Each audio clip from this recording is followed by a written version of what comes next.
The courtroom fell silent as Judge Blackwell smirked. The tired man before him stood alone, wearing faded work clothes and calloused hands.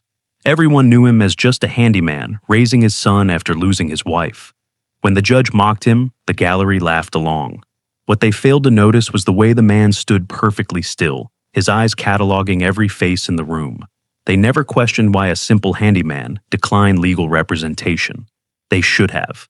Because when the judge demanded he speak up like a man, something in his eyes shifted, and what happened next made everyone in that courtroom realize they had made a terrible mistake. From which city in the world are you watching this video today?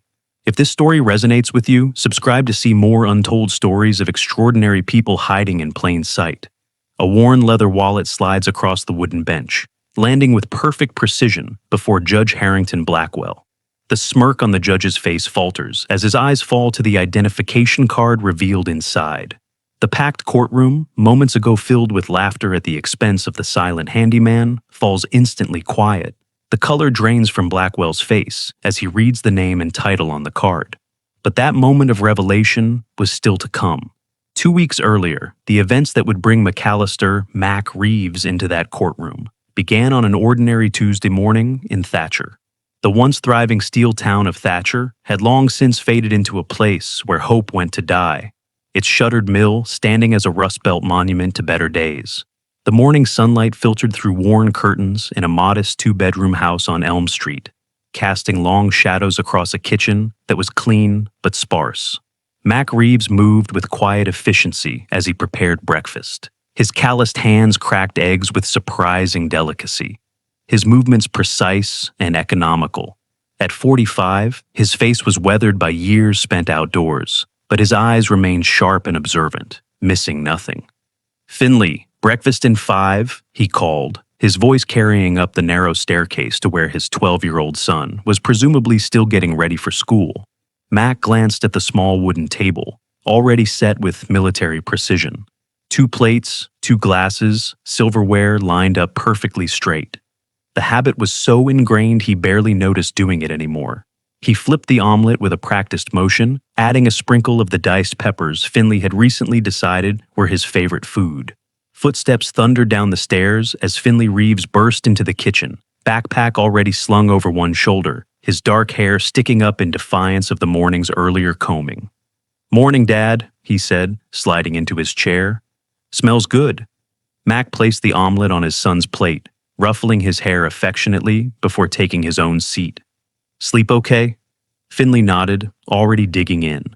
Between bites, he pulled out a sheet of math homework, frowning at a problem near the bottom of the page. "I can't figure this one out," he said, pushing the paper toward his father. Mac studied the algebra problem, then smiled slightly.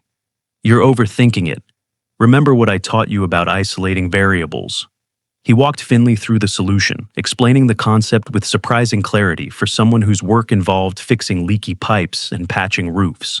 When Finley solved the final step correctly, Mac's eyes shone with quiet pride. "See? You had it all along." Finley beamed before his gaze drifted to the small framed photograph on the windowsill. It showed a younger Finley, perhaps 6 years old, held between Mac and a woman with Finley's eyes and smile, the only family photo displayed in the house. "Do you think Mom would be good at algebra too?" he asked, his voice softening. Mac's expression flickered briefly with pain before settling back into its usual calm. "Your mother was brilliant at everything she put her mind to," he said, clearing his throat. "Which reminds me, you'll need to stay at Mrs. Devereaux's after school today. I have some business at the courthouse." Finley's fork paused halfway to his mouth. "Courthouse? What kind of business?" Mac stood, taking his empty plate to the sink. "Just a misunderstanding, buddy. Nothing worth worrying about." "Is it about what happened at the park?" Finley pressed, his young face suddenly serious. Mac turned, leaning against the counter. "Yes, but it's being handled, I promise." The boy nodded slowly, not entirely convinced. "Okay." 20 minutes later, Mac's old pickup truck pulled up in front of Thatcher Middle School. As Finley gathered his backpack, Mac reached over to straighten his collar, wincing slightly as a twinge of pain shot through his right shoulder. Finley noticed immediately. "Your shoulder bothering you again?" Mac shook his head dismissively. "Old injury, nothing to worry about." As Finley climbed out, Mac called after him. Remember, straight to Mrs. Devereaux's after school. I'll pick you up by 6. Finley nodded, then hesitated. Dad, you're sure everything's okay with the courthouse stuff? Mac forced a reassuring smile. Absolutely, just grown-up paperwork, boring as watching paint dry. As Finley turned toward the school entrance, neither noticed the legal summons that slipped from Mac's jacket pocket onto the truck floor. The document that would reveal charges of assaulting an officer and resisting arrest, carrying potential jail time of up to 1 year. The events that had led to those charges had unfolded on a crisp Saturday afternoon 2 weeks earlier. Mac and Finley had been walking through Veterans Memorial Park, enjoying rare father-son time when Finley wasn't at school, and Mac wasn't working one of his 3 jobs around town. The park was mostly empty, except for an elderly man sitting on a bench near the memorial wall, feeding pigeons from a paper bag. Mac recognized him as Winslow, a Vietnam veteran who had fallen on hard times after his wife passed. Rumors around town suggested PTSD had made it impossible for him to hold a job. Mac occasionally left coffee and a sandwich for the man when their paths crossed, but had never intruded on his solitude.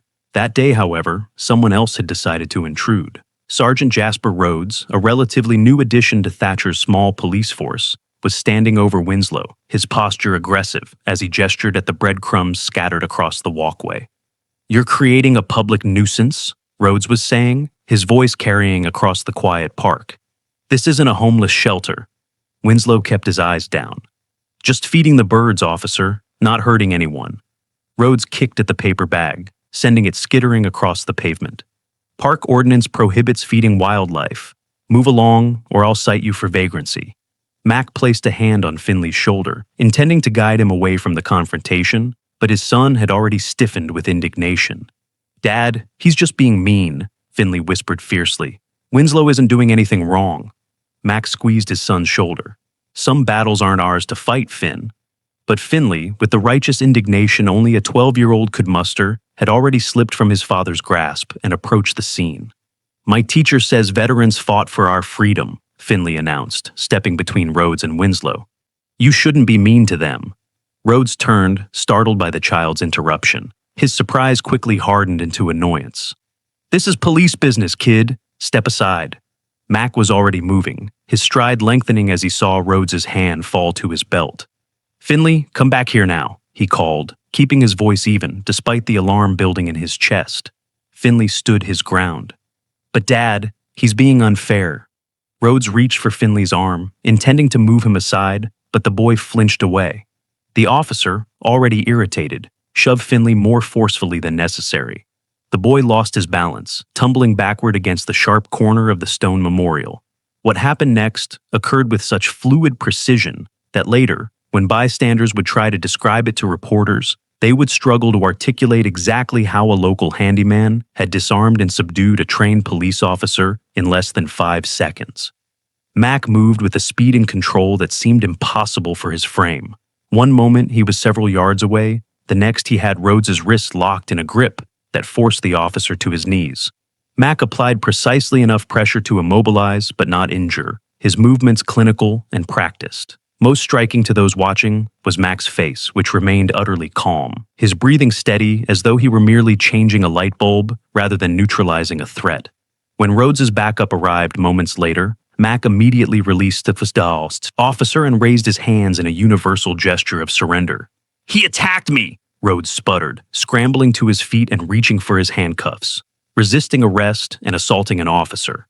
As Mac was being cuffed, an older officer named Martinez looked between Mac and Rhodes with a curious expression. "You picked the wrong father to mess with," he muttered to Rhodes, too quietly for most to hear. Rhodes, eager to save face, scoffed. "He's just a handyman, nobody important." Mac said nothing, his eyes finding Finley's frightened face in the small crowd that had gathered. "Call Mrs. Devereaux," he instructed calmly. "Tell her what happened. She'll come get you." As Rhodes guided him toward the patrol car, Mac added one final instruction to his son. "Remember what I taught you, Finn. Sometimes silence is the best defense." 2 weeks later, Mac sat alone on a hard wooden bench in the courthouse hallway. The polished marble floors and imposing columns stood in stark contrast to his worn work boots and simple button-down shirt. The nicest clothing he owned. In his hands, he held a small notebook filled with precise legal notes written in a distinctive shorthand that would have puzzled anyone who happened to glance over his shoulder. Prosecutor Vincent Abernathy approached, his expensive suit and confident swagger making it clear he considered this case beneath him. He stopped in front of Mac, looking down at the seated man with poorly concealed disdain. "Mr. Reeves," Abernathy said, not bothering to sit. "In the interest of judicial efficiency, I'm prepared to offer you a plea deal." Mac looked up, his face betraying nothing. "I'm listening. 6 months jail time, suspended to probation if you complete anger management courses." Abernathy's tone suggested he was being generous. "Best you'll get with your, shall we say, limited resources." Mac closed his notebook carefully. When he spoke, his language was oddly formal for someone of his supposed background. "I appreciate the consideration, Mr. Abernathy, but I must respectfully decline." Abernathy blinked, thrown off by both the refusal and Mac's unexpectedly articulate response. "You realize without counsel, you're facing a judge who doesn't look kindly on those who waste the court's time." "I understand the implications," Mac replied evenly. As Abernathy walked away shaking his head, he failed to notice how perfectly straight Mac's posture remained, despite the uncomfortable bench, or how his eyes tracked every person moving through the hallway with careful assessment. A worn leather bag sat beside Mac, containing only a water bottle and a small, weathered journal bound in what looked like military-grade canvas. He checked his watch, a simple timepiece that nevertheless kept perfect time, and prepared to enter the courtroom. When the bailiff called, "Mr. Reeves," Mac started to respond. "That's not my title," before catching himself and simply answering, "Present." The bailiff, Thornhill, a veteran himself judging by the pin on his uniform, gave Mac a curious look, studying him with increasing uncertainty as though trying to place a familiar face from long ago. As Mac passed through the courtroom doors, he briefly locked eyes with the court reporter, Zaria Walsh. Something flickered across her features, a flash of recognition quickly masked by professional detachment. Discreetly, she touched her phone beneath her desk. And though Mac couldn't see the screen, her subtle nod toward him suggested a message had been sent. Judge Harrington Blackwell presided over courtroom 3 with the smug authority of a man born to privilege. Third-generation judiciary in Thatcher, his family name adorned not only the courthouse but also the town's main library and medical center. At 63, his once imposing frame had softened with age and comfortable living, but his voice still carried the weight of unquestioned authority. The courtroom was unusually full for what should have been a routine assault case. Town council members occupied the front row, while local business owners and curious citizens filled the remaining seats. News of the confrontation between the quiet handyman and Sergeant Rhodes had spread through Thatcher's gossip network, drawing an audience eager for entertainment at the expense of the defendant. Rhodes sat confidently at the prosecution table, surrounded by fellow officers who occasionally glanced toward Mac with barely disguised amusement. "Can't believe this guy's representing himself," one whispered loudly enough to be heard. "This'll be over before lunch." Mac stood alone at the defense table, his posture straight, but his demeanor suggesting discomfort with the proceedings. When asked to enter his plea, he responded with a clear, "Not guilty," his voice stronger than many expected. Judge Blackwell peered over his reading glasses. "Mr. Reeves, are you certain you wish to proceed without counsel? The court can appoint a public defender." "I'll represent myself, Your Honor," Mac replied. Blackwell's mouth twitched with what might have been amusement. "Very well. Don't expect special treatment because of your, shall we say, limited legal expertise." The first barb had been thrown, and a ripple of chuckles moved through the gallery. Mac remained impassive, his eyes focused on the documents before him. As the proceedings began, Prosecutor Abernathy called Sergeant Rhodes to the stand. The officer recounted a version of events that painted Mac as an aggressive, unstable individual who had attacked him without provocation while he was simply enforcing park regulations. "And did Mr. Reeves give any indication he was about to assault you?" Abernathy asked. Rhodes straightened his uniform collar. "No, sir. He just snapped, came at me like some kind of trained fighter. Took 3 officers to subdue him." When it came time for cross-examination, Mac approached the witness stand with apparent hesitation. His first. Questions seemed awkward and disjointed, prompting Blackwell to interrupt. Mr. Reeves, do you have actual questions or are you simply wasting the court's time? Mac nodded apologetically. Sorry, Your Honor, I'm a bit nervous. He turned back to Rhodes. Sergeant, you stated I attacked you without provocation, correct? That's right, Rhodes confirmed, confidence radiating from him. And there were no witnesses to contradict this version of events? Rhodes smirked slightly. Just your kid, and he's hardly an impartial observer. Mac nodded thoughtfully. No cameras in the park either, I suppose? None that would have captured our interaction, Rhodes replied. Mac returned to his table, rifling through his papers with apparent confusion. Judge Blackwell sighed audibly. Mr. Reeves, do you have further questions for the witness? Just one, Your Honor, Mac said, producing a small USB drive from his pocket. I'd like to introduce evidence that directly contradicts Sergeant Rhodes's testimony. Blackwell frowned. Evidence should have been disclosed during discovery, Mr. Reeves. My apologies, Your Honor. I'm still learning the procedures, Mac said, his humility seeming genuine. But I believe this is relevant to establishing the truth. Abernathy stood. Objection. Improper disclosure. Blackwell waved him off. I'll allow it, if only to move things along. What is this evidence, Mr. Reeves? Cell phone footage from a park visitor, Your Honor. It shows the entire incident. Rhodes shifted uncomfortably in his seat as the courtroom buzz grew louder. The video, when played on the courtroom's AV system, clearly showed Rhodes shoving Finley and the boy falling against the memorial stone. It showed Mac's intervention, which, while swift and effective, was clearly defensive rather than aggressive. Most damning was the audio that captured Rhodes threatening to make an example of the park vagrant and dismissing Finley's concerns with a curse before the physical contact began. The courtroom fell silent as the video ended. Rhodes's face had flushed deep red, and Abernathy looked distinctly uncomfortable. Judge Blackwell, however, seemed more irritated than enlightened by this turn of events. While this footage does present a different perspective, Blackwell said slowly, it doesn't change the fact that Mr. Reeves physically engaged with an officer performing his duties. Mac looked up, genuine surprise crossing his features. Your Honor, the video clearly shows I acted only after my son was assaulted by Sergeant Rhodes. I see a police officer attempting to control a situation and a civilian interfering, Blackwell countered. Perhaps if you had approached the situation with proper respect for authority, Mr. Reeves, we wouldn't be here today. The courtroom, sensing which way the wind was blowing, began to murmur in agreement. Mac stood perfectly still, processing the realization that evidence wasn't going to matter in this courtroom. Blackwell continued, his tone increasingly condescending. Mr. Reeves, in my courtroom, we expect people to speak like they belong here. Your fumbling attempts at legal procedure are trying my patience. The gallery laughed, including several town council members and local business owners who had contracted Mac's services in the past. Mac remained silent, eyes down, seemingly defeated. Rhodes leaned over to whisper something to a fellow officer, both snickering as they looked at Mac. The handyman's right hand moved almost imperceptibly to his chest, touching something beneath his shirt. A gesture so subtle only the most observant would have noticed. Blackwell's gavel slammed down. Order in my courtroom. Mr. Reeves, I asked if you had anything further to add in your defense. Speak up like a man. The courtroom fell silent, anticipating more entertainment at the handyman's expense.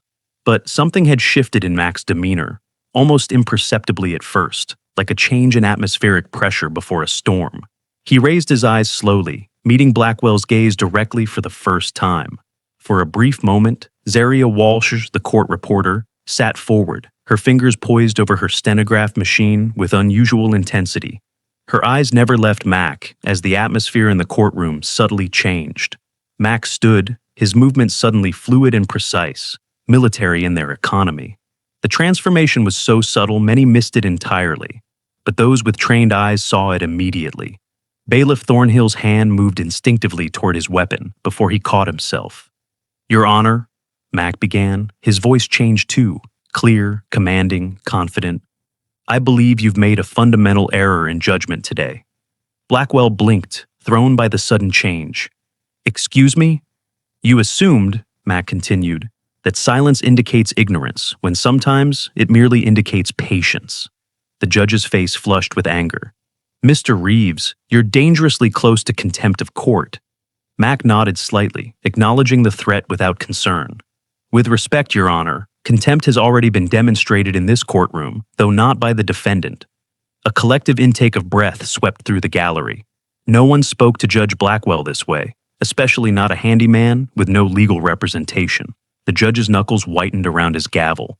One more word, Mr. Reeves, and you'll spend the night in a cell. Mac reached slowly into his pocket. Thornhill tensed, but Mac only removed a worn leather wallet.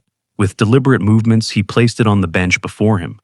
Before I continue, Your Honor, he said calmly, I believe there's something you should know about the defendant standing before you. He opened the wallet, revealing an identification card that he slid across the bench toward the judge. Blackwell leaned forward, irritation giving way to curiosity as he picked up the card. His eyes widened as he read its contents, the color, draining from his face. The courtroom held its collective breath, watching as the judge's expression transformed from arrogance to shock. He looked up at Mac, then back down at the card, as if unable to reconcile the two. Is this some kind of joke? Blackwell finally managed, his voice barely audible. Mac's posture straightened further, years of pretense falling away like a discarded coat. No, Your Honor, no joke at all. From the gallery, a phone pinged with an incoming message. Then another. And another. As though some invisible signal had spread through the courthouse, people began checking their devices, eyes widening as they read whatever news had just broken. Heads turned toward Mac with new expressions of confusion and dawning recognition. Zaria Walsh typed furiously on her stenograph machine, a small smile playing at the corners of her mouth. Whatever was happening, she'd been expecting it. Mac stood perfectly still at the center of the storm, waiting for the moment when everyone in the room would understand exactly who had been standing before them all along. Have you ever seen someone stand up against injustice when no one expected them to? Share your thoughts in the comments below and subscribe to see what happens next in this extraordinary story of hidden courage and quiet strength. The identification card in Judge Blackwell's trembling hands was worn at the edges from years of handling, but the emblem of the United States Navy remained crisp and unmistakable. The lettering beneath it was equally clear. Lieutenant Colonel McAllister Reeves, Navy SEAL, Team 6, retired. The judge's eyes fixed on the security clearance level indicated in the corner, a classification so high that most civilians didn't know it existed. This cannot be authentic, Blackwell finally said, but his voice had lost its earlier authority. Mac stood at perfect parade rest, his transformation now complete. Gone was the slouching handyman with uncertain gestures. In his place stood a military officer whose very stillness commanded the room's attention. I assure you it is, Your Honor, Mac replied, his voice carrying effortlessly through the silent courtroom. I can provide authentication codes if necessary. Blackwell's gaze shifted between the ID card and the man standing before him, struggling to reconcile the two. Why would a decorated officer be working as a handyman in Thatcher? Mac's expression remained neutral. After my wife's passing, I sought a quiet life for my son. A place where we could heal without scrutiny or expectation. The courtroom doors opened, and a woman in a sharply tailored suit entered, nodding briefly to Zaria Walsh before taking a seat in the back row. Several people turned to look at her, sensing her authority despite her unassuming entrance. Your Honor, Mac continued, I've remained silent through these proceedings out of respect for this institution. However, when that silence was interpreted as weakness and used as grounds for mockery, I felt compelled to correct the record. Blackwell straightened his robes, visibly attempting to regain his composure. While your military service is commendable, Mr. Reeves, it doesn't exempt you from following the law or respecting the authority of this court. Mac nodded once, a precise military acknowledgement. On that point, we are in complete agreement, Your Honor, which is why I find it troubling that judicial authority has been used today, not in service of justice, but as an instrument of intimidation. The judge's face flushed crimson. That's enough, Mr. Reeves. Lieutenant Colonel, Mac corrected quietly. Excuse me? If we're insisting on proper forms of address in this courtroom, mine is Lieutenant Colonel Reeves, though I've never been one to stand on ceremony. A ripple of surprised murmurs spread through the gallery. Rhodes shifted uncomfortably in his chair, his earlier confidence evaporating as he whispered urgently to Prosecutor Abernathy. Blackwell's knuckles whitened around his gavel. Your military rank has no bearing on these proceedings, Lieutenant Colonel Reeves. You still stand accused of assaulting an officer of the law. Mac reached into his leather bag and produced a second identification card, which he placed next to the first. Perhaps this will be more relevant to the current proceedings. Blackwell picked up the card, his expression cycling from anger to confusion to something approaching fear as he read its contents. Georgetown Law, Class of 2012, Mac explained for the benefit of the courtroom. Judge Advocate General's Corps. I served as legal counsel for Joint Special Operations for 7 years before my retirement. The judge placed the card down with exaggerated care, as though it might detonate if handled roughly. You're a military lawyer. Was, Mac corrected. Now I'm just a father trying to protect his son from abuse of authority. Blackwell cleared his throat, looking desperately toward Prosecutor Abernathy for assistance. The prosecutor had gone pale, frantically shuffling through his case notes as though searching for an escape clause. Your Honor, Abernathy began, in light of this new information, the state requests a brief recess to reevaluate our position. Mac shook his head. With respect, Mr. Abernathy, I believe we've wasted enough of the court's valuable time. I'm prepared to continue immediately. Blackwell seemed about to grant the recess anyway when Mac added, I should note for the record that Article 2.4 of the Judicial Code of Ethics explicitly prohibits mockery or denigration based on socioeconomic status or occupation, a violation I believe has been recorded for the Judicial Review Board. Mac's gaze shifted meaningfully to Zaria Walsh, whose stenograph machine had been capturing every word. She nodded almost imperceptibly, confirming his statement. The woman who had entered earlier leaned forward slightly, her attention fixed on the judge's reaction. Thornhill, the bailiff, was now watching her instead of the proceedings, recognition dawning on his weathered face. Are you threatening this court, Lieutenant Colonel? Blackwell asked, voice dangerously low. Mac maintained perfect composure. Not at all, Your Honor. I'm simply ensuring that the record accurately reflects today's proceedings. As you yourself noted earlier, respect for proper procedure is paramount in this courtroom. For the first time, Mac's gaze swept the gallery, making brief eye contact with several town council members who had been laughing at him minutes earlier. They looked away, unable to meet his steady gaze.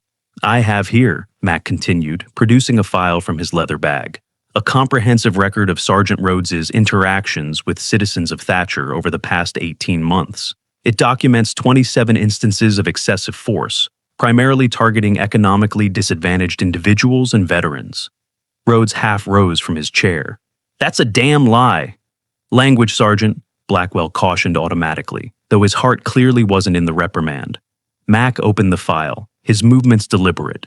3 complaints filed by homeless veterans, subsequently dismissed without investigation. 5 instances of excessive force against minors, classified as routine compliance measures. 2 elderly citizens hospitalized following what were described as necessary restraint procedures. Rhodes looked to his fellow officers for support, but they had subtly distanced themselves, creating a small but noticeable gap between their chairs and his. Where did you obtain these records? Abernathy demanded. Public information requests, witness statements, hospital records, Mac replied evenly. The same sources available to the prosecutor's office. Had there been interest in pursuing them? He turned back to the judge.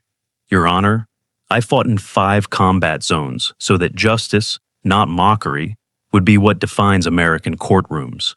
I've witnessed the consequences when power operates unchecked by accountability.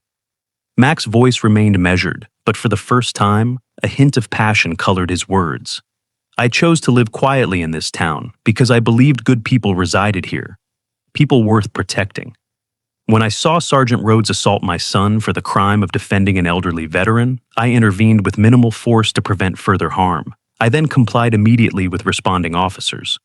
The courtroom was utterly silent now, hanging on every word.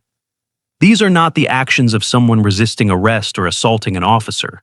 They are the actions of a father and a citizen who still believes that the law should protect the vulnerable, not persecute them. Mac's gaze returned to Blackwell, steady and unblinking. The question before this court, Your Honor, is not whether I disrespected authority, but whether authority has disrespected its sacred obligation to serve justice. Blackwell's mouth opened, and closed without producing sound, like a fish suddenly finding itself on dry land. The courtroom remained frozen, waiting for his response. It was Prosecutor Abernathy who finally broke the silence. Rising slowly to his feet, he straightened his tie before addressing the court. Your Honor, in light of the video evidence presented earlier and the additional context provided by the defendant, the state moves to dismiss all charges against Lieutenant Colonel Reeves. A collective exhalation seemed to pass through the room, followed by the buzz of whispered conversations. Blackwell appeared momentarily relieved before realizing this solution, while expedient, did nothing to address his own recorded conduct. I find myself in agreement with the prosecutor, Blackwell said, clearly struggling to maintain judicial dignity. Case dismissed. Court is adjourned. His gavel fell with significantly less force than usual. Mac remained standing, his expression unchanged. Your Honor, if I may address one final matter before the court is adjourned. Blackwell froze, gavel still resting on the sound block. Yes, Lieutenant Colonel? I believe an apology is in order. The judge's relief crumbled. I assure you, the court regrets any misunderstanding that may have occurred during these proceedings. Mac shook his head slightly. Your apology isn't owed to me, Your Honor. It's owed to every person who has stood in this courtroom without the credentials I have, but deserving the same respect. To every defendant who has been mocked, prejudged, or denied true justice based on their appearance or occupation. Blackwell's face had gone from red to white and back again. This court has always upheld the highest standards of judicial conduct. The record suggests otherwise, Mac replied quietly. But perhaps today marks an opportunity for reflection and improvement. That, after all, is the true purpose of accountability. The woman in the back row stood, drawing all eyes to her as she walked confidently toward the front of the courtroom. She nodded to Zaria, who handed her a small badge wallet, which she opened and presented to Judge Blackwell. Lucinda Mercer, State Judicial Review Board, she announced, her voice crisp and professional. Judge Blackwell, I'll need a complete transcript of today's proceedings sent to my office immediately. Blackwell's expression suggested he might be experiencing heart palpitations. Ms. Mercer, this is highly irregular. So is much of what I've witnessed in your courtroom today, she replied coolly. We received multiple complaints about conduct in this jurisdiction over the past year. Today's proceedings will be added to our ongoing investigation. As murmurs swept through the gallery, phones throughout the courtroom lit up with incoming notifications. People began typing frantically, eyes widening as they read whatever news had just broken. It appears, Mercer noted, glancing at her own phone, that portions of today's proceedings were live-streamed to social media by several gallery attendees. The video is trending nationally. The blood drained from Blackwell's face. Cameras are not permitted in my courtroom without prior authorization. Perhaps another rule selectively enforced, Max suggested quietly.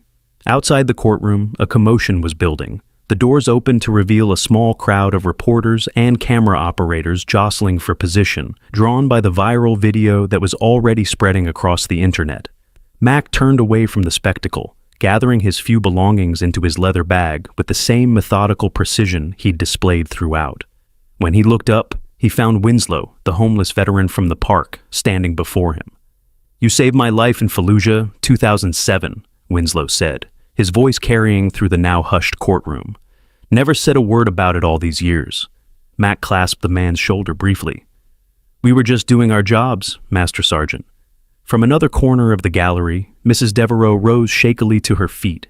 He rebuilt my porch for free when my husband died last winter. Never knew he was a war hero, just thought he was being kind. One by one, other townspeople stood, sharing stories of Mac's quiet service to the community. A roof repaired for an elderly widow during a snowstorm. A teenager taught basic carpentry skills when he was on the verge of dropping out of school. A family's car fixed when they couldn't afford the local mechanics rates. Each story revealed a piece of the man who had hidden in plain sight among them, asking nothing in return for his help, never hinting at his distinguished past. Rhodes watched this outpouring with growing discomfort, his earlier bravado completely evaporated. When he finally stood to leave, he found his path blocked by Bailiff Thornhill. I served with men like him in Desert Storm, Thornhill said quietly. You're lucky all he did was restrain you. Outside the courthouse, the crowd of reporters had grown larger, cameras and microphones at the ready. Mac paused at the top of the steps, surveying the scene with the practiced eye of someone who had assessed far more dangerous situations. Lucinda Mercer appeared at his side. "Quite the performance, Lieutenant Colonel." Mac shook his head. "Not a performance, Ms. Mercer, just the truth, finally spoken aloud." She studied him with professional curiosity. "You knew I'd be here today. That's why you chose to reveal yourself in such a public forum. Your investigation needed concrete evidence of judicial misconduct," Mac replied. "Now you have it, along with public pressure to ensure action is taken. You could have reported these issues through official channels." Mac's expression darkened slightly. "I've seen too many reports disappear into bureaucratic black holes. Some situations require more direct intervention." Mercer nodded, conceding the point. "Well, your intervention has certainly been effective. Judge Blackwell is already facing calls for his resignation on social media. The video of him mocking you, followed by the revelation of your identity, has gone viral." "That wasn't my intention," Mac said. "Wasn't it?" Mercer asked, her tone suggesting she knew better. "The timing of your revelation, the courtroom full of witnesses with phones, the prior alert to my office. It seems very carefully orchestrated." Mac offered a non-committal shrug. "A lifetime of planning operations teaches you to consider all variables, including making yourself a public figure when you've clearly gone to great lengths to maintain a private life." For the first time, a flicker of regret crossed Mac's features. Some principles are worth the sacrifice of privacy. Before Mercer could respond, a small figure burst through the courthouse doors. Finley Reeves ran toward his father, threading through the crowd of reporters with the agility of youth. Mac knelt to catch his son in a tight embrace. "Mrs. Devereaux got a call about what happened," Finley explained breathlessly. "Everyone at school is talking about it. They're saying you're some kind of hero." Mac's expression softened as he looked at his son. "The only title that matters to me is Dad." Finley's eyes were wide with questions. "Why didn't you ever tell me, Dad, about being a soldier and a lawyer and everything?" Mac guided his son away from the clamoring reporters, finding a quiet corner of the courthouse steps. He knelt to his son's level, his voice low and sincere. "Because respect isn't earned by titles or medals, Finn. It's earned by how you treat people when nobody's watching." Finley considered this with the serious expression of a child grappling with an adult concept. "But everyone treated you like you weren't important." "And did their opinion change who I actually was?"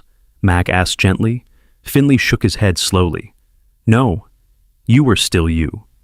"That's the lesson I wanted you to learn," Mac said, ruffling his son's hair. "Your worth isn't determined by other people's perceptions. It's determined by your actions and your character." From the courthouse window, Judge Blackwell watched this exchange, the notification of his suspension clutched in one hand. His face bore the stunned expression of a man seeing his carefully constructed world collapse around him.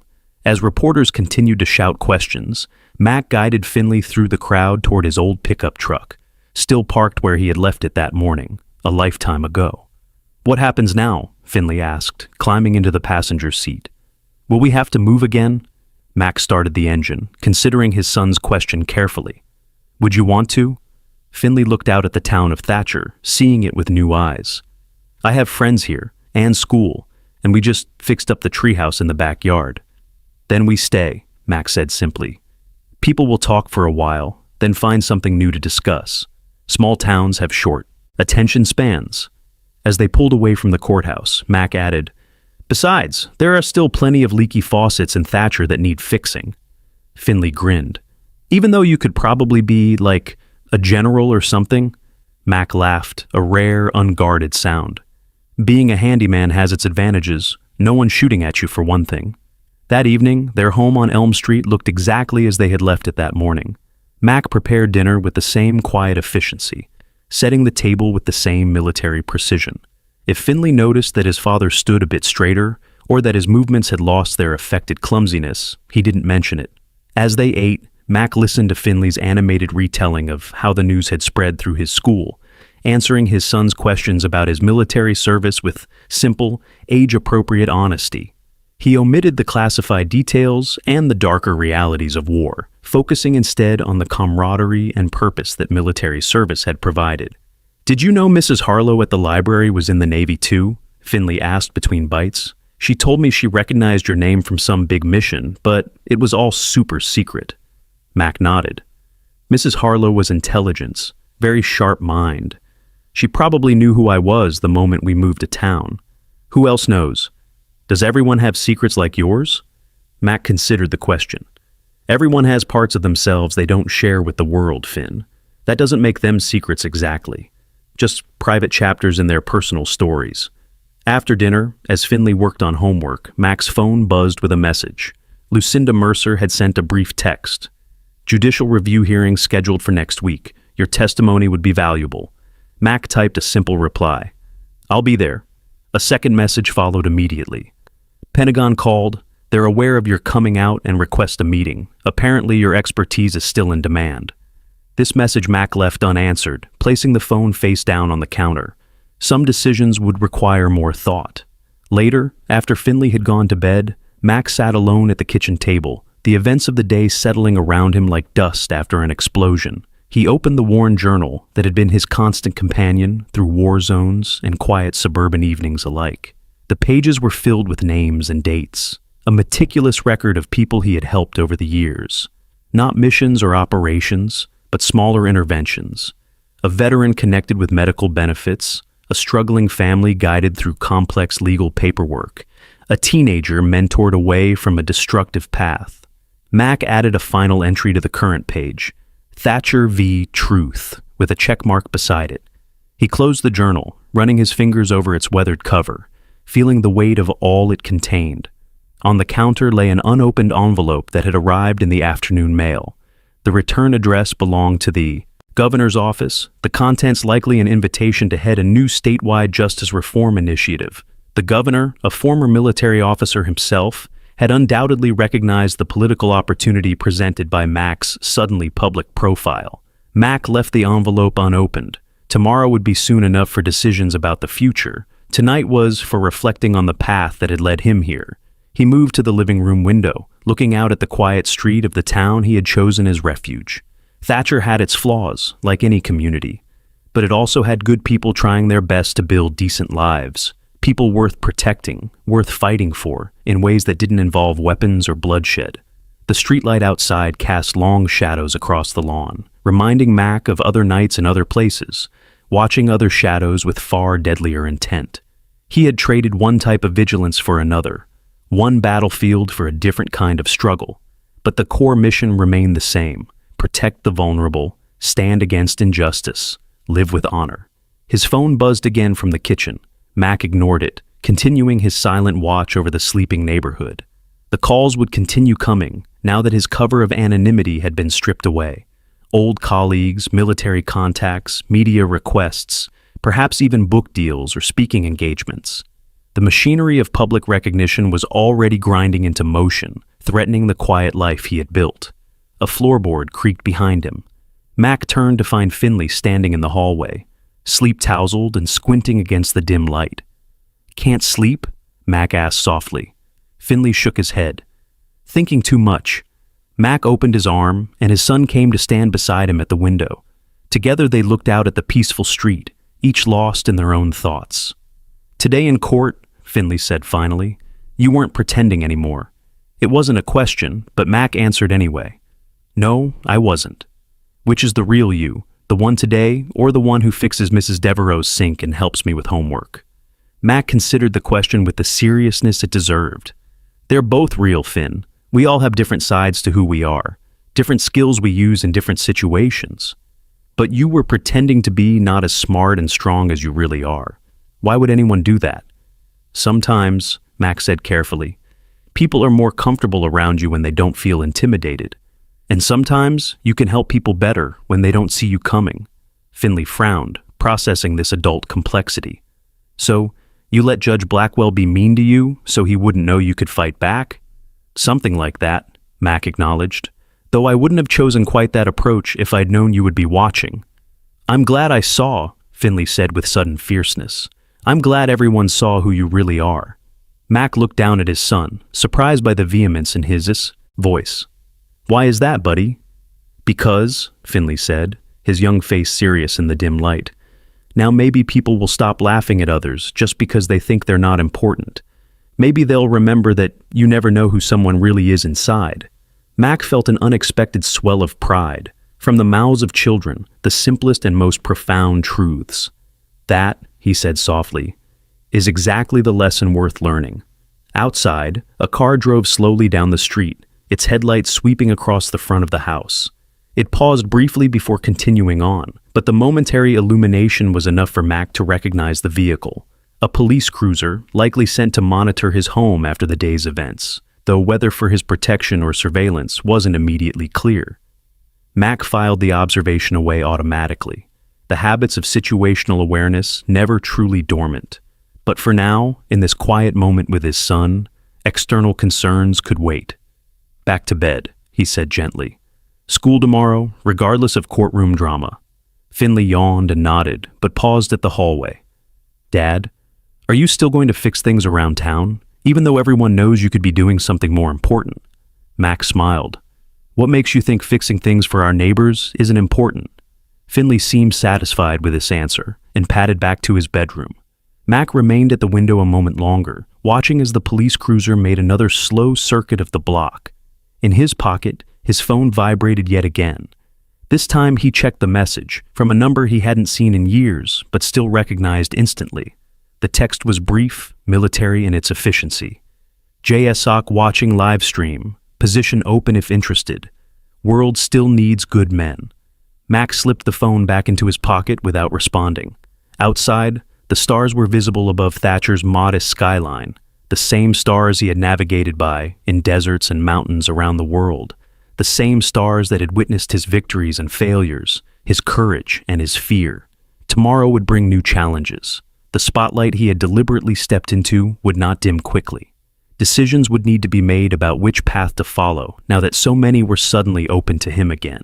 But tonight, in this house, he was still just Mac Reeves, a father doing his best to raise a good son and live a meaningful life.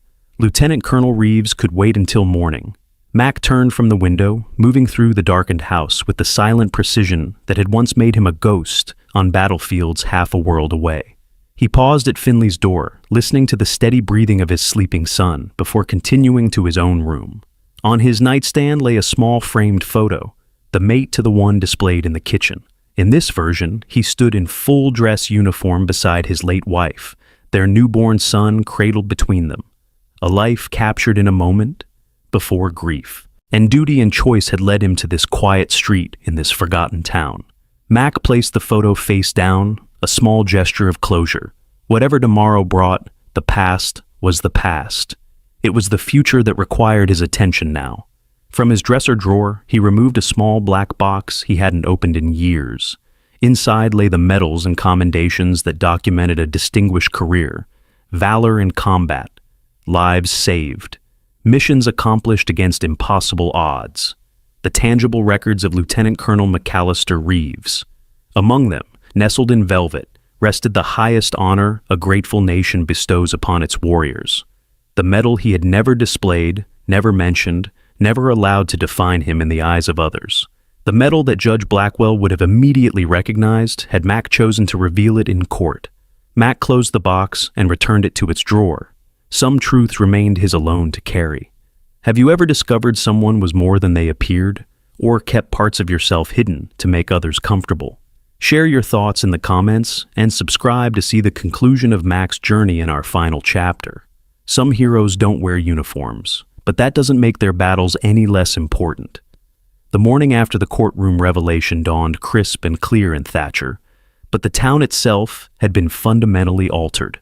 Mac Reeves stood in his kitchen, preparing breakfast with the same methodical precision as always, though he no longer bothered to disguise the military economy of his movements. The practiced slouch and affected clumsiness had been shed like an ill-fitting uniform. His phone, placed screen down on the counter, had been buzzing steadily since dawn. National news networks, Pentagon contacts, old comrades, publishers offering book deals, even a Hollywood producer inquiring about film rights to his inspiring story. Mac ignored them all, focusing instead on the simple task of making pancakes for his son. Finley bounded down the stairs, already dressed for school, but with his shirt buttoned incorrectly. Mac smiled, pointing to the misalignment without comment. His son glanced down and quickly fixed it, a hint of newfound self-consciousness in his movements. "Do you think people will act weird at school today?" Finley asked, sliding into his chair at the perfectly set table. Mac placed a short stack of pancakes before him. "Probably. News travels fast in small towns, especially news like this." "Ms. Carpenter asked if you'd come talk to our class about the military," Finley said between bites. "I told her I'd have to ask you." Mac sat across from his son, his own breakfast untouched. "What do you think I should do?" Finley considered the question with surprising seriousness. "I think you should do it, not because you're a hero or whatever, but because you always say we should help when we can." Mac nodded, feeling a surge of pride in his son's reasoning. "Then I'll talk to Ms. Carpenter. Are you going back to work today? Fixing things, I mean." Mac glanced at his phone, which had begun vibrating again. "That's the plan. Mrs. Harrington's water heater won't fix itself." Finley grinned. "Even though you could probably be running the Pentagon or something?" "The Pentagon has enough people running it," Mac replied with a wink. "Mrs. Harrington only has me." After breakfast, Mac walked Finley to the bus stop rather than driving him to school, both of them needing the normalcy of the routine. As they reached the corner, Mac noticed his neighbors watching from windows and porches, their curiosity poorly disguised as casual observation. "Remember," Mac said quietly as the school bus approached, "nothing about you has changed. You're still the same Finley Reeves you were yesterday." Finley nodded, but his expression was doubtful. "But everything else has changed, hasn't it?" Mac couldn't argue with his son's perception. Some things have, but what matters most stays the same. As Finley boarded the bus, Mac felt a presence at his shoulder. He turned to find Mrs. Devereaux standing nearby, her aged face creased with an unreadable expression. "Lieutenant Colonel," she began formally. "Still just Mac," he corrected gently. Her stern expression softened. "You fixed my porch last winter when no one else would come out in that storm. Never charged a penny, though I knew money was tight for you." Mac shifted uncomfortably. "It wasn't a big job, Mrs. Devereaux. You could have told me, you know," she continued, "about who you really are. I wouldn't have treated you any differently." "That's precisely why I didn't tell you," Mac replied with a small smile. "You've always treated me with kindness and respect, not because of any rank or title, but simply as one neighbor to another. That's far more valuable than deference based on credentials." Mrs. Devereaux considered this before nodding slowly. "Well, I suppose that makes sense in its way, though I still think you could have mentioned the Medal of Honor." Mac's expression froze. "Excuse me?" "Oh, don't look so surprised," she said with a dismissive wave. "My herald was Navy too, remember? When your name came up last night on the news, he recognized it immediately, said you'd saved an entire unit during some classified operation. Said the president himself pinned that medal on you." Mac's instinct for security took over. "Mrs. Devereaux, that information isn't something that should be shared widely." She patted his arm. "Don't worry yourself. Some secrets are still respected in this town, even with all the commotion. Speaking of which, you might want to take the back way to Mrs. Harrington's. There are reporters camped out on Main Street looking for you." Mac nodded his thanks, already calculating an alternate route that would avoid the media presence. As he turned to leave, Mrs. Devereaux added, "Though I expect you're quite good at avoiding detection when you want to, aren't you?" The knowing twinkle in her eye made Mac laugh despite himself. "I've had some practice, yes." Taking Mrs. Devereaux's advice, Mac cut through the wooded area behind his neighborhood, emerging a block from Mrs. Harrington's modest bungalow. His tools were already in the back of his truck, which he'd parked at the service entrance to avoid attention. Mrs. Harrington, a widow in her 70s, answered her back door with wide eyes. "Oh my, I didn't expect you today, what with all the excitement." "A promise is a promise," Mac said simply, lifting his toolbox. "That water heater's still giving you trouble." She led him to the basement, chattering nervously about the previous day's events. "Everyone's talking about it, of course. Eliza from my bridge club was in the courtroom when it happened. Said you put that awful Judge Blackwell in his place without raising your voice once." Mac focused on examining the water heater, giving non-committal responses as Mrs. Harrington continued. "And Sergeant Rhodes, well, they say he's been suspended pending investigation. Not before time, if you ask me. That man has been terrorizing folks for too long." Mac looked up at this. "There's an official investigation?"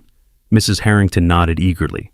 "Announced this morning. That woman from the Judicial Review Board, Ms. Mercer, I think her name is, she held a press conference, said your case had opened the door to examining numerous complaints against both the judge and the police department. Mac returned to his work, allowing himself a small measure of satisfaction. The system was functioning as it should, now that the right pressure had been applied in the right place. Like repairing this water heater, sometimes the solution was simply identifying the faulty component and replacing it.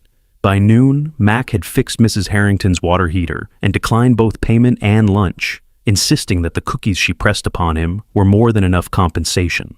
As he loaded his tools back into his truck, his phone vibrated again. This time, seeing Lucinda Mercer's number, he answered.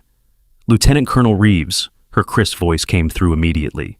"I see you're maintaining your handyman cover despite yesterday's revelations." Mac closed the truck's tailgate. "Not a cover, Ms. Mercer, just my job."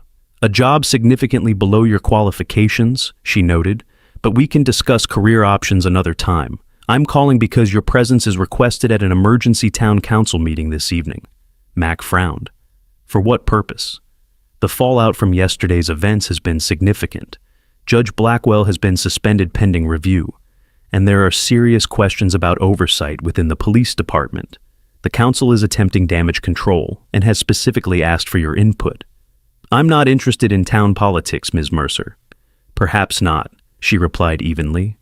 "But you were interested enough in justice to orchestrate yesterday's very public revelation. Actions have consequences, Lieutenant Colonel. Some might say you now have a responsibility to help address the situation you've created." Mac was silent for a moment, recognizing the truth in her words. His intervention had been calculated and effective, but also disruptive to the community's established order. Removing corrupt leadership created a vacuum that needed to be responsibly filled. "What time is the meeting?" he finally asked. 7 o'clock at Town Hall, Mercer replied, satisfaction evident in her tone. "And Lieutenant Colonel, perhaps dressed for the occasion. Your professional credentials are no longer a secret to be hidden." Mac glanced down at his work clothes, stained with basement dust and water heater grime. "Noted, Ms. Mercer." His next call was to Mrs. Devereaux, asking if she would mind if Finley stayed for dinner. With that arranged, Mac completed 2 more repair jobs before heading home to clean up for the evening's meeting. In his closet, behind the flannel shirts and worn jeans that had been his Thatcher uniform, hung a garment bag he hadn't opened in years. Mac unzipped it now, revealing a perfectly pressed dark suit that would not have looked out of place in the Pentagon's corridors of power. He dressed methodically, muscle memory guiding his fingers as he adjusted his tie with military precision. The man who regarded him from the mirror was a stranger to Thatcher, but a familiar face to Mac himself. Lieutenant Colonel Reeves, SEAL Team 6, decorated combat veteran and JAG Corps attorney. A man whose command presence had once directed classified operations in the world's most dangerous regions. Mac took a deep breath, centering himself. For 3 years, he had compartmentalized this aspect of his identity, keeping it separate from his life as a small-town handyman and single father. Now the compartments had been breached, the identities merging in ways he couldn't yet fully grasp. The drive to Town Hall took him past Main Street, where a small crowd of journalists still lingered despite the fading daylight. Mac parked in the back, but his arrival was nonetheless noted. By the time he entered the building, word had spread, and the council chamber was packed beyond capacity. Mayor Eleanor Winters, a competent administrator who had always treated Mac with professional courtesy when hiring him for municipal repair jobs, looked up as he entered. Her expression registered momentary surprise at his transformation, before she composed herself and gestured to an empty seat at the front of the room. "Lieutenant Colonel Reeves," she began formally. "Thank you for joining us on such short notice." Mac nodded, taking the offered seat. "Ms. Mercer suggested my input might be helpful." Lucinda Mercer, seated at the side of the chamber with a digital recorder in front of her, offered a slight nod of acknowledgement. Mayor Winters cleared her throat. "As I'm sure you're aware, recent events have created some challenges for our community. Judge Blackwell's suspension leaves our court system effectively non-functional until the state can appoint a temporary replacement. The police department is facing serious questions about oversight and conduct, and the national media attention has been, frankly, overwhelming for a town our size. I understand these concerns," Mac replied evenly. How can I assist? One of the council members, Bernard Oakes, who owned the hardware store where Mac occasionally purchased supplies, leaned forward. Well, for starters, you could explain why you concealed your identity for 3 years while living among us. Before Mac could respond, another council member interjected. That's hardly the issue, Bernard. The man had every right to his privacy. Privacy is one thing, Oakes countered. Deliberately misrepresenting oneself while gathering evidence against elected officials is another matter entirely. The room erupted into conflicting opinions, some defending Mac's actions, others questioning his motives. Mayor Winters banged her gavel, restoring order with practiced authority. "Lieutenant Colonel Reeves," she said when quiet had returned, "perhaps you could address the council's concerns directly." Mac stood, the simple action immediately commanding attention. His posture and presence filled the room, transforming the space with an authority that required no raised voice or dramatic gestures. "When I moved to Thatcher 3 years ago," he began, "I was a recently widowed father seeking a quiet community where my son could heal from his loss and grow up without the shadow of my military career defining his childhood. I did not conceal my identity out of any nefarious purpose, but out of a desire for normalcy." Mac glanced around the room, making brief eye contact with familiar faces. "During my time here, I've repaired your homes, maintained your public facilities, and built relationships based on who I am as a person, not on rank or decorations. That was a gift I cherish, and one I hope to preserve." His gaze turned to Bernard Oakes. "As for gathering evidence against officials, I did no such thing until Sergeant Rhodes assaulted my son. At that point, my concern was solely for justice in that specific case. The broader issues of judicial and police misconduct became apparent only through the process of defending myself." Oakes seemed ready to object, but Mayor Winters silenced him with a look. "Continue, Lieutenant Colonel." "What happened yesterday was not planned as an exposure of systemic problems," Mac explained. "It was simply a father standing up for his child and himself. That it revealed deeper issues within Thatcher's institutions is a reflection of those institutions, not my intentions." Lucinda Mercer spoke up for the first time. "With respect, Lieutenant Colonel, the precision with which events unfolded suggests a more strategic approach than you're acknowledging." Mac met her gaze directly. "Ms. Mercer, I spent 20 years planning and executing missions where precision meant the difference between life and death. Those skills don't disappear simply because one changes careers." A murmur of appreciation ran through the room. Mac continued, addressing the entire council now. "The question before us isn't about my past actions, but about Thatcher's future. Judge Blackwell and Sergeant Rhodes abused their authority. The evidence is clear and public. Now this community must decide how to respond, how to rebuild its institutions with greater accountability." Mayor Winters nodded thoughtfully. "And what role do you see yourself playing in that process, Lieutenant Colonel?" Mac considered the question carefully. "My expertise in military law and operations could be useful in developing oversight protocols for the police department. Beyond that, I'm still a resident of this town, a father raising his son here. My interest remains what it has always been, a safe, just community for all who live in it." The council chamber had fallen completely silent, everyone present sensing the weight of the moment. Something was shifting in Thatcher, a realignment of power and purpose catalyzed by the quiet handyman who had turned out to be so much more. Mayor Winters broke the silence. "I think I speak for the council when I say we would welcome your expertise, Lieutenant Colonel, perhaps as a consultant on the committee overseeing police reform." Before Mac could respond, the doors at the back of the chamber burst open. Sergeant Rhodes stormed in, his face flushed with anger and alcohol.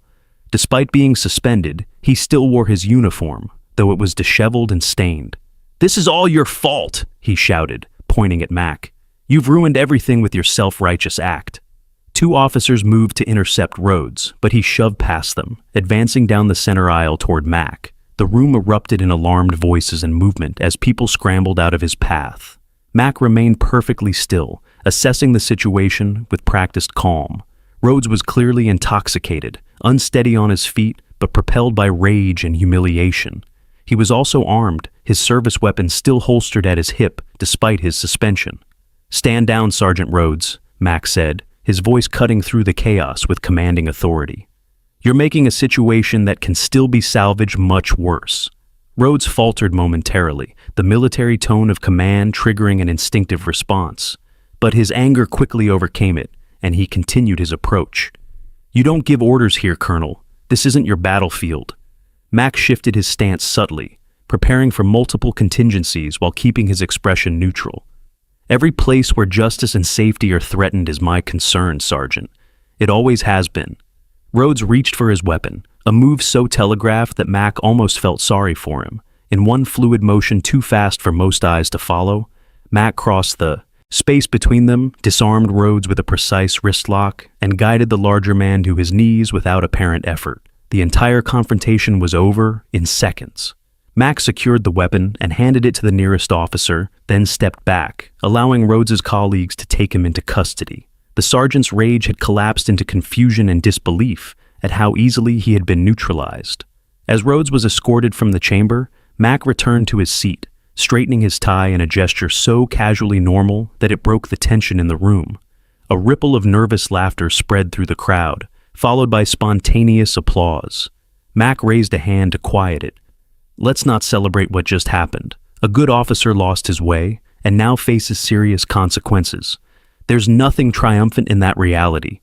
The applause died away, replaced by thoughtful silence. Mayor Winters, visibly shaken but recovering her composure, nodded gratefully to Mac before addressing the room. "I think we've all just witnessed why Lieutenant Colonel Reeves's experience would be invaluable to our community. If there are no objections from the council, I move that we formally request his assistance in reforming our public safety protocols." The vote was unanimous. As the meeting concluded, Mac found himself surrounded by council members and citizens, each eager to speak with him. He answered their questions patiently, declining offers of official positions, but agreeing to serve in an advisory capacity during the transition. As the crowd thinned, Lucinda Mercer approached, approval evident in her expression. "That was quite impressive, Lieutenant Colonel, both your handling of Rhodes and your diplomatic navigation of the council's concerns." Mac shrugged slightly. "Just applying appropriate skills to the situation at hand." "A modest assessment," Mercer replied. "But then, modesty seems to be your defining characteristic, despite your remarkable capabilities." She handed him a business card. "The Judicial Review Board could use someone with your combination of legal expertise and practical judgment. When you're ready for a new challenge, give me a call." Mac accepted the card with a non-committal nod, tucking it into his jacket pocket alongside similar offers that had accumulated throughout the day. Everyone suddenly wanted the skills and experience he possessed, now that they knew to look beyond the handyman's tool belt. By the time Mac left town hall, the reporters outside had doubled in number, alerted by social media to his presence at the meeting. They surged forward as he emerged, cameras flashing, questions overlapping into unintelligible noise. Mac raised a hand, and something in his gesture created immediate silence. "I have only one statement to make," he said clearly. "What happened yesterday in court and again tonight at this meeting are symptoms of institutional failures that exist in communities across this country. The solution isn't one heroic moment or one exposed injustice, but consistent, everyday commitment to accountability and fairness. That's the work Thatcher is beginning now, and it's work I'm proud to support as a resident of this community." With that, he strode through the crowd, declining further questions with polite but firm determination. One persistent reporter followed him to his truck. "Lieutenant Colonel Reeves, sources indicate you were awarded the Medal of Honor for actions during a classified operation in 2015. Can you confirm or comment on this information?" Mac turned, his expression neutral, but his eyes conveying a warning that made the reporter step back involuntarily. "Some aspects of service remain private, even after other parts become public. I'm sure you understand the nature of classified information and the obligations surrounding it." The reporter nodded quickly. "Of course, sir. Thank you for your time." As Mac drove home through the darkened streets of Thatcher, he was acutely aware of how the familiar landscape had been altered by recent events. The same buildings stood where they always had, but the power dynamics within them had shifted. The same people occupied the homes he passed, but their perception of him had been fundamentally changed. Mrs. Devereaux was sitting on her front porch when he pulled into her driveway to collect Finley. The boy bounded out immediately, eyes wide with excitement. "Dad, we saw you on TV. They interrupted regular shows to show you taking down Sergeant Rhodes at the meeting." Mac sighed, shooting a questioning look at Mrs. Devereaux, who shrugged apologetically. Breaking news, they called it. Couldn't very well turn it off when your father was right there on screen. It's all right, Mac assured her, though I'd hoped that particular moment wouldn't be broadcast. Finley was practically vibrating with energy. It was awesome, Dad. You just moved and then he was on the ground. The news people said you're a hero twice over now. Mac placed a calming hand on his son's shoulder. Let's talk about it at home, okay? Thank Mrs. Devereaux for dinner. After proper thanks and goodbyes, they drove the short distance to their house in comfortable silence, Finley's excitement gradually settling into thoughtful consideration. Dad, he finally asked as they pulled into their driveway, is our life going to be different now? Mac turned off the engine and faced his son. Some things will change, yes. People know more about me now, about us. There will be attention for a while, questions, maybe some expectations that weren't there before. But the important things won't change? No, Mac assured him. We're still us. This is still our home. I'll still make your lunch and help with homework and fix leaky faucets around town. Finley nodded, processing this. And you'll still teach me stuff, like you always have? Mac smiled. Every day. Though maybe I can stop pretending I don't know how to do certain things. They entered the house together, Mac automatically checking sight lines and securing the door, habits so ingrained they required no conscious thought. The living room was exactly as they had left it that morning, yet it felt different somehow, as though the house itself was adjusting to the new reality of its occupants. Can I stay up a little later tonight?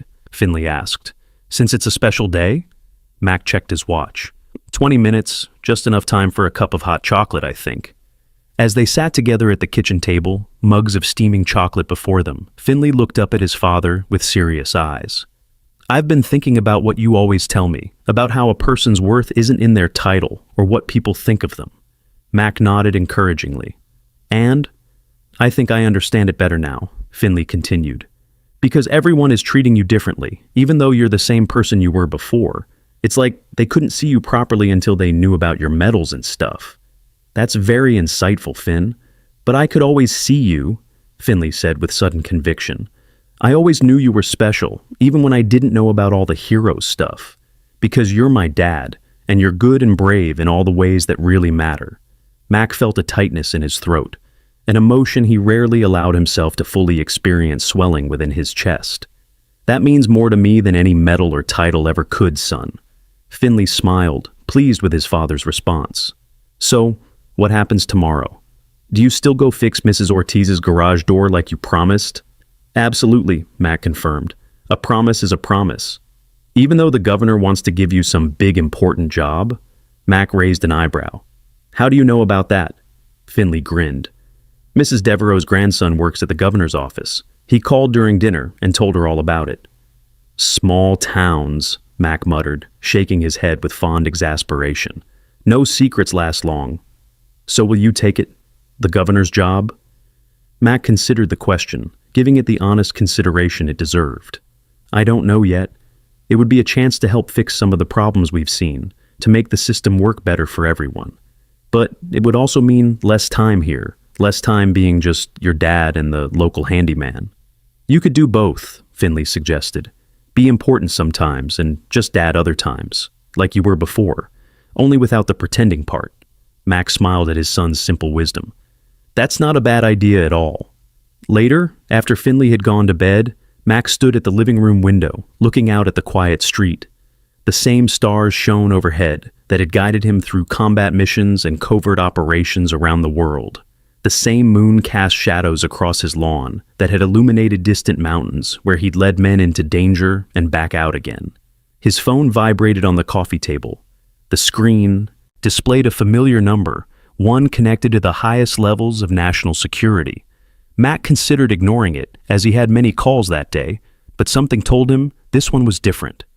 Reeves, he answered, his voice automatically shifting to its command tone. Mac, came the response, a voice he hadn't heard in 3 years. General Harrison James, his former commanding officer and mentor. Quite a show you put on yesterday, and again tonight, from what I hear. Not intentional, sir. The general's chuckle carried through the connection. Few things worth doing ever are, but they tend to find the right people anyway. Mac waited, knowing there was more coming. The situation in Thatcher has raised some interesting questions at higher levels, James continued, about justice and accountability in communities across the country, about how systems fail the people they are meant to serve, about what kind of leadership might address these failures. "I'm not looking for a new mission, sir," Mac said quietly. "Aren't you?" James challenged. "From where I'm sitting, it looks like you found one already. The question is whether you want to expand its scope." Mac was silent, considering the implications. "You don't have to answer now," the general added, "but when you're ready to discuss possibilities, call this number. Some good might come from what happened in that courtroom, Mac.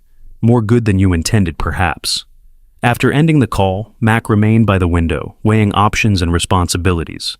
The quiet life he had built in Thatcher had been disrupted, but perhaps not destroyed. Perhaps instead it was evolving into something that incorporated all aspects of who he was, rather than compartmentalizing them. The leather journal lay on the coffee table, its pages filled with names and dates, the record of quiet service that had defined his years in Thatcher.